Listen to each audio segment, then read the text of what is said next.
రాష్ట్ర ప్రజలు గమనిస్తున్నారు. రేవంత్ రెడ్డి పోలీసులను వెనకబెట్టుకొని పిరికి పందలాగా నాకు సిట్ నోటీసులు ఇచ్చుడు కాదు. ధైర్యం ఉంటే రాజకీయంగా ఎదుర్కో, కమాన్ మాట్లాడదాం, ఏడగొట్లాడదాం, కొట్లాడదాం. నీకు ధైర్యం ఉంటే 6 గ్యారెంటీల మీద మాట్లాడదాం, రైతు రుణమాఫీ మీద మాట్లాడదాం, బొగ్గు కుంభకోణం మీద మాట్లాడదాం, ఇండస్ట్రీస్ కుంభకోణం మీద మాట్లాడదాం, భూముల కుంభకోణం మీద మాట్లాడదాం, పవర్ కుంభకోణం మీద మాట్లాడదాం, ఏ కుంభకోణం మీద మాట్లాడదాం. నీ ప్రభుత్వం కుంభకోణాలకు నిలయంగా మారింది. నీ ప్రభుత్వం ఇవాళ మొత్తం ఎక్కడికక్కడ దోచుకొని తింటా ఉన్నారు. ప్రజలకు ఇచ్చిన గ్యారంటీలు గాలికి వదిలేసిండ్రు. అందిన కాడికి దండుపాలెం ముఠాలాగా దోచుకుంటా ఉన్నారు మీరు.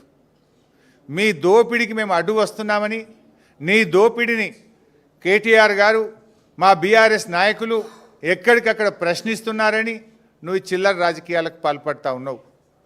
నువ్వు ఎన్ని కుట్రలు పన్నినా, నువ్వు ఎన్ని కేసులు పెట్టినా, నువ్వు ఎన్ని నోటీసులు ఇచ్చినా బీఆర్ఎస్ గొంతులు సింహంలాగా గర్జిస్తూనే ఉంటాయి.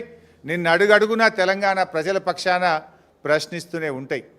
ఎక్కడ కూడా వెనకడుగు వేసే ప్రశ్నే లేదు.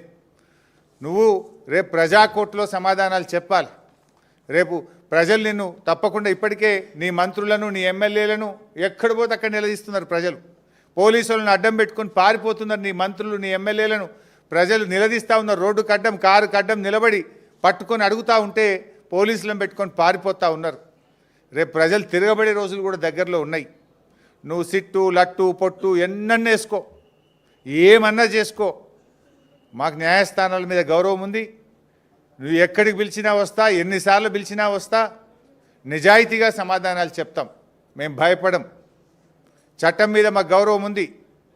నీ చిల్లర రాజకీయాల మీదనే మాకు అసహ్యం ఉంది.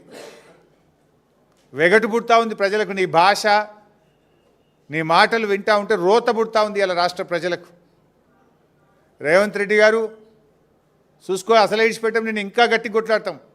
నీ 6 గ్యారెంటీల అమలు మీద, నీ కుంభకోణాల మీద మేము మా పోరాటాలు జరుపుతూనే ఉంటాం. మాది ఉద్యమ పార్టీ, రాష్ట్రం సాధించిన పార్టీ బీఆర్ఎస్ పార్టీ. మేము కేసీఆర్ సృష్టించిన సైనికులం, కార్యకర్తలం. మాకు త్యాగాలు తెలుసు, మాకు పోరాటాలు తెలుసు. నీలాగా వెన్నుపోట్లు, కుట్రలు, కుతంత్రాలు, చీకటి రాజకీయాలు మాకు తెలియవు. మా కేసీఆర్ నేర్పింది పోరాటం, త్యాగం, ప్రజల పక్షాన నిలబడడం మా కేసీఆర్ గారు నేర్పినారు. నువ్వు ఎన్ని సిట్ నోటీసులు పంపుతో పంపు, మేము భయపడేది లేదు. కానీ నువ్వు దర్యాప్తు పేరు మీద ఆడుతున్నటువంటి ఈ నాటకం తెలంగాణ ప్రజలు నిశ్చితంగా గమనిస్తూ ఉన్నారు. నాకు తెలిసి ఇవాళ మళ్ళీ లీక్ ఇస్తారు. ఇట్లయిందట, అట్లయిందట, లోపల ఓ చిల్లర లీక్ ఇస్తారు. దమ్ముంటే వీడియో బయట పెట్టు. మొత్తం వీడియో రికార్డింగ్ అయింది కదా. I'm challenging Revanth Reddy. ఇవాళ జరిగిన, నన్ను అడిగిన ప్రశ్నలు, నేను చెప్పిన సమాధానాలు మొత్తం వీడియో బయట పెట్టు, రాష్ట్ర ప్రజలు చూస్తారు. చిల్లర లీకులు ఎందుకు ఇస్తావు? మళ్ళీ నాకు తెలిసి ఇప్పుడు సాయంత్రం లీక్ ఇస్తారు. లీకుల ప్రభుత్వం ఇది. లీకుల ప్రభుత్వం, స్కామ్ల ప్రభుత్వం. లీకుల మీదనే ప్రభుత్వాన్ని నడుపుతున్నాడు రేవంత్ రెడ్డి. ఎంతకాలం నడుపుతావు లీకులను? ఈ లీకులు, ఈ చిల్లర రాజకీయాలు, ఈ బురద రాజకీయాలు నడవయి. ప్రజలకు డెలివరీ కావాలి, ప్రజలకు ఇచ్చిన మాట నిలబెట్టుకోవాలి. అరే నాట్లు పడుతున్నాయి, ఇదివరకు రైతు బంధు ఇయ్యలే, రైతు బంధు ఎప్పుడు ఇస్తావో చెప్పు. నాట్లకు కేసీఆర్ పైసలు ఇస్తే నువ్వు ఓట్లకు పైసలు ఇస్తున్నావు. ఓ పంటకు ఇస్తున్నావు, ఓ పంటకు ఎగబెడుతున్నావు. ఓ పంటకు బోనస్ ఎగ్గొట్టినావు, 2 పంటలకు రైతు బంధు ఎగ్గొట్టినావు, సగం మందికి రుణమాఫీ ఎగ్గొట్టినావు, పంటల బీమా ఉత్తదే చేసినావు.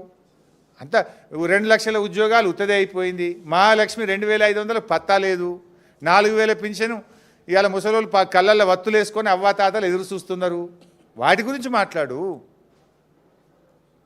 ఈ నోటీసులు మమ్మల్ని భయపెట్టలేవు సరికదా, మీ పతనాన్ని మరింత వేగవంతం చేస్తాయి. గుర్తుపెట్టుకో రేవంత్ రెడ్డి. ఇలాంటి నోటీసులతో మేము భయపడం. నీ రాజకీయ పతనం మరింత పేక మేడల్లాగా కూలిపోయే రోజులు దగ్గరలో ఉన్నాయి. నీ పతనానికి నువ్వే నాంది పలుకుతున్నావు. నీ పతనానికి నువ్వే అడుగులు వేస్తూ ఉన్నావు. ఈ నోటీసులు నీ పతనాన్ని వేగవంతం చేస్తాయి. చూసుకుందాం. బట్ మేము ఫైనల్గా మళ్ళీ డిమాండ్ చేస్తున్నాం.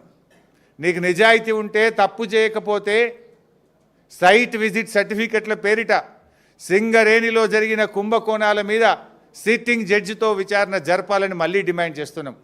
నువ్వు విచారణ ఒప్పుకోలేదంటే, నువ్వు విచారణకు ముందుకు రాలేదంటే నీ బావమరిది కుంభకోణం చేసింది నిజం, కుంభకోణం జరిగింది నిజం. అందుకే నువ్వు భయపడి విచారణ జరుపుతలేవని మేము భావించాల్సి ఉంటుంది. నిజాయితీ ఉంటే, ధైర్యం ఉంటే వెంటనే సిట్టింగ్ జడ్జితో విచారణ జరుపు. లేదంటే మా అంటే 2 ఏళ్ళే కదా, బీఆర్ఎస్ ప్రభుత్వం వచ్చేది ఖాయం, విచారణ జరిపేది ఖాయం, మీ అవినీతిని కక్కిచ్చేది ఖాయం, కటకటాల వెనుక మిమ్మల్ని పెట్టేది ఖాయం. Thank you.